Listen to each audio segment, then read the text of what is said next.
The Gospel of Gold by G.S. Lewis. Chapter 41. Jinichi's Resolution 2. Jinichi? Gold gaped at his cellmate sitting and holding, his mind so boggled at the coincidence of it that he didn't feel the guard unlock his restraints.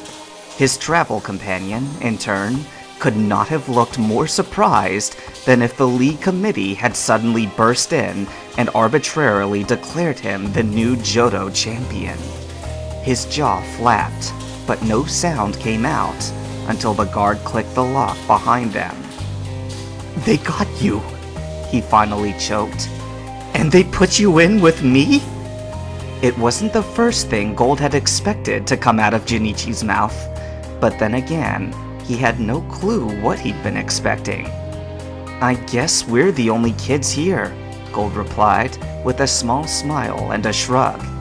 They wouldn't mix the juveniles with the adults. Jinichi's eyes widened with sudden understanding. "Soon enough, I don't think there will be an empty cell to spare," he said. "The way things are panning out, every holding tank will soon be full to bursting." "Wait, slow down." Gold backpedaled a couple steps and plopped down on the bench across from his friend. "This is too overwhelming for me. I was just thinking about you earlier, and boom, here you are! When did you arrive? How did you escape the League HQ? He would have asked more, but Jinichi grimaced and thumped the back of his head against the wall. "Your timing sucks," he groaned. "I just finished telling it again to the detectives after I got to talk to my parents and Marina." "Oh." Gold looked down and focused on his hands. "Yeah," he said, his eyes glazing over at the recent memory. "They talked to me too, right after the photos and the fingerprinting. They gave me a sandwich at lunch, but with all the questions they asked, it probably took me 2 hours to finish it." "I guess we're in the same boat," observed Jinichi with an ironic snicker, gazing around the holding cell. Gold brightened suddenly at a thought. "You got to see your parents," he said eagerly. "That means they'll let me see my dad soon, right?" "They probably wouldn't have asked you anything without his permission," affirmed Jinichi. "That's how it was with my family, though I got to talk to them first. But it sounds like they wanted to hear everything you had to say without any—" He stopped at the sound of approaching footsteps. Gold listened too, and after just a few seconds, a pair of people came into view. One of them was the security guard from before, and the other— "Dad!" In the same second, his father cried out to him, and they were both pressed up against opposite sides of the bulletproof glass. Thus it was, after countless delays, trials, and snares, that Gold was finally reunited with his only family on Earth. The security officer unlocked the door, and the scene that followed was the kind one might expect in such a situation, tears and all. It was only slightly soured by the persistent odor of stale paint and disinfectant. They had to stop meeting in confinement like this. Afterward, Gold filled his father in on everything that had transpired since their last reunion in Goldenrod Police Station. The guard stood by, blending well into the background, save for the look of naked awe on his face. Jinichi, by contrast, jumped in whenever he could, adding details that Gold overlooked. Though he hadn't been keen to discuss his own story, he was eager to share what small part he had played in Gold's. There was little else to do in this cheerless room, except watch the muted television on the ceiling. Gold observed his father's eyes as he finished.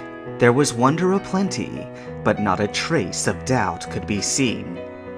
"I worried for you," the man said hoarsely, as if fighting to quell tears that threatened to rise again.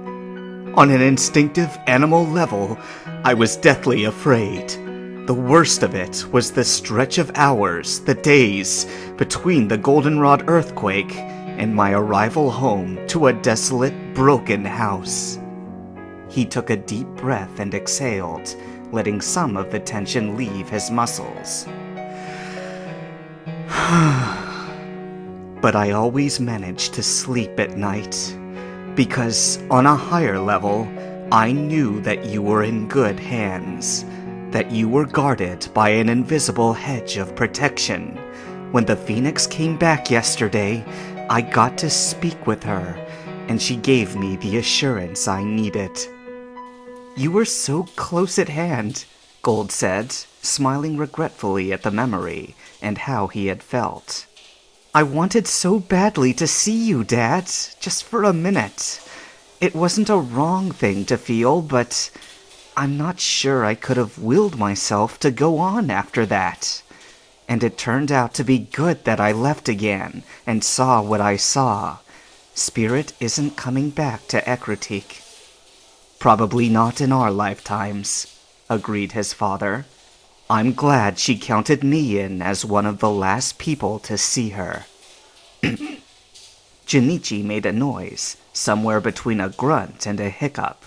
Though it had probably not been intended to draw attention, everyone looked at him, causing his face to blush slightly. What? Prompted Gold, sensing that Junichi was harboring his thoughts. The other boy looked down and intertwined his fingers, throat bobbing like the words were stuck. A long pause followed before Junichi spoke again. I saw her too, he said. He spoke it like a confession, but hearing it brought a warm feeling to Gold's heart that radiated outward. A smile tugged at his lips. Really? Yeah. Junichi stared at his feet, shuffling them absently. After Koga captured me. He paused, but soon spoke again. Gold sensed that he didn't really want to, but felt obligated after all the listening he'd done.